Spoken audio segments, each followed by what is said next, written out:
2011 Toyota Sienna with a 3.5 liter engine, automatic transmission. This is now all-wheel drive. It's now 4x4. It's regular. The ABS wheel speed sensor went bad, so I'm gonna go ahead and replace the wheel bearing assembly. 21mm wheel nut. Let's open the caliper so we can take it out very easily.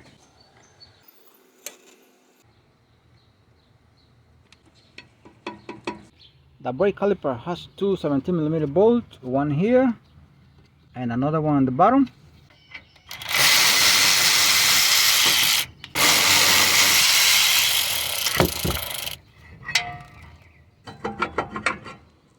Disconnect the ABS sensor on the other side, and this is very easy. It has a clip here and another clip on the bottom.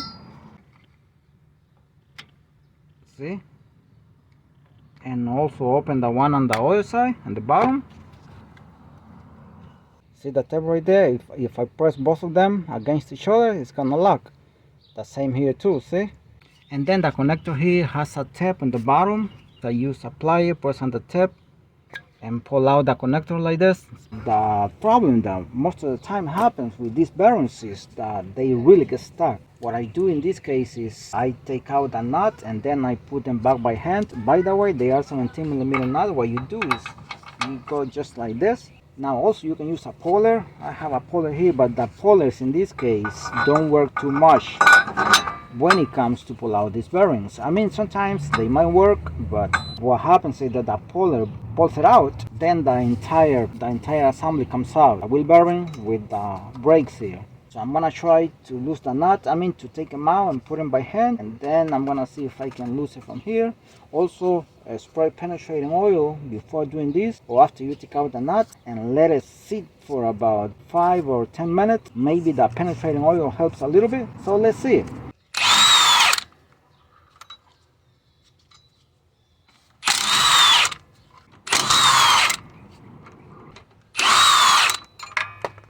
Now I'm gonna put them back by hand.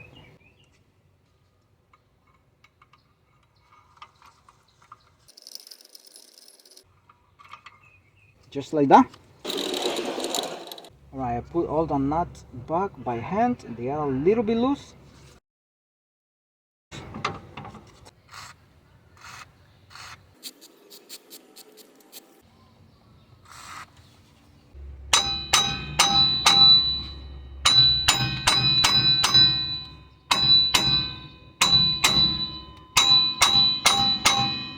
If you can see, I'm not hitting it too hard. I go all around hitting it. Hopefully I can break it loose. Everything is moving together. The bearing is now breaking loose from the assembly there inside. So I'm gonna leave it just like that. I'm gonna take off one of these screws here and see if I can pry it out with a chisel. See if I can do that. Hold it with your other hand on the other side.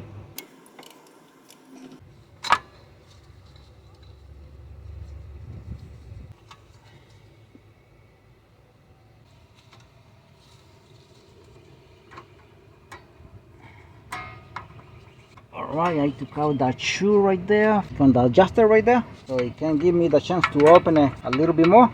I have a light here because it's so dark right there. So you can see right there, the brake shoe is open. See if I can get a chisel inside and see if I can pry it out. Maybe I'm gonna loosen the nuts a little bit more.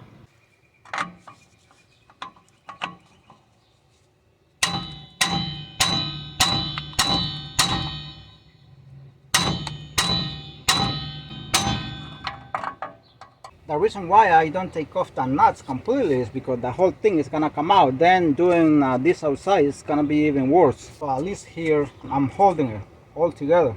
If I try only to pry it out from one side, then it gets crooked like this and it gets stuck. So I gotta do it. I gotta do it on this side too.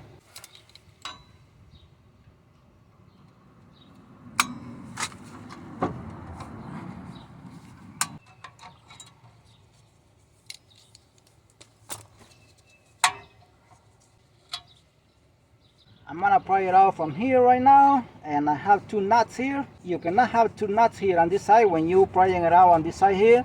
if you're doing it like me, because I'm avoiding the whole assembly to come off. Hopefully we can break loose this thing.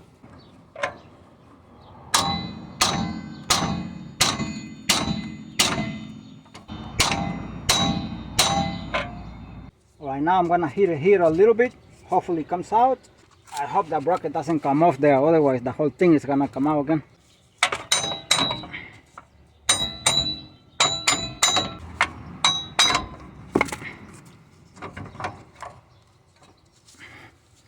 Finally, almost 10 minutes fighting with this thing here. Here it is where I was spraying it out. I'm gonna clean this area very well here before installing the other one, and we're gonna apply some anise grease so it wouldn't get stuck too much. Eventually get stuck anyway, but I gotta do my best.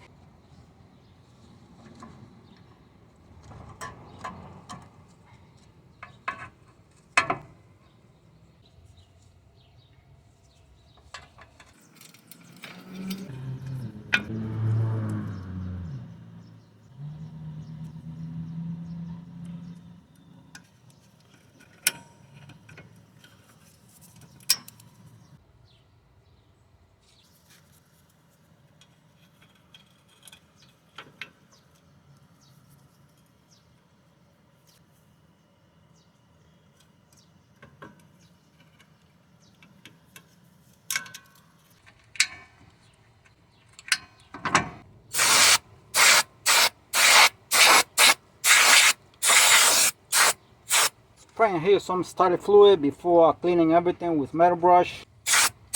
I'm not gonna be showing that on camera because that's something very easy to do. Alright, the new wheel bearing assembly and the old one here. This one has been compared with this one already, and this is exactly the same. This is the sensor cap here. Now this is the part number here. I'll show the part number here in a second. This one is made in China, but it's very good, and I'm saying that because I have used this one in the past, about 6 years ago, and they still doing the job with no problems. So this is the brand here. The owner of the vehicle bought this one, I didn't buy it. So I'm gonna go ahead and install this wheel bearing right now. This one can go only one way, cannot go two ways. Everything has been cleaned with metal brush and apply anise grease. I'm gonna hold the bracket with my other hand on the other side.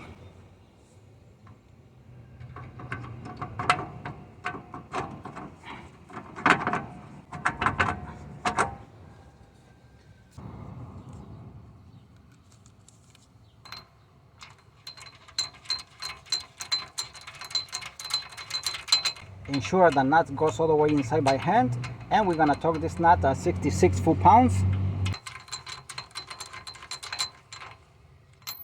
Make sure the wheel bearing assembly is turning very smoothly with no problem. Get it in a crisscross like this, Try to move it to the sides. It's not gonna stuck, it's not binding. This one is turning very smoothly and not moving at all, not wiggling or anything. So everything is good. Now at this point, it's safe to connect the sensor on the other side, the ABS wheel speed sensor. Do not connect it before, just in case. Sometimes you have to make any movement here and you might hurt the sensor on the other side, so just be careful with that. Applying anise grease here so the rotor wouldn't get stuck in the near future. Make sure you don't put grease on the studs. Turn the rotor, and if it wiggles too much, if it turns too smoothly, if it wiggles, then it's time to adjust it. But this one does not need any adjustment. That's perfect right there. It's not too hard to turn, it's not that smoothly either, so it's just perfect like that. After that, with the wheel bearing, let's pump the brake pedal for at least 15 or 20 times until it builds up pressure. Do not attempt to use the vehicle without doing this first, because I retracted the piston and the brake caliper, remember? And now test driving the van here, and it's driving so smoothly, no noises or anything like that. Thanks for watching this video, and stay blessed.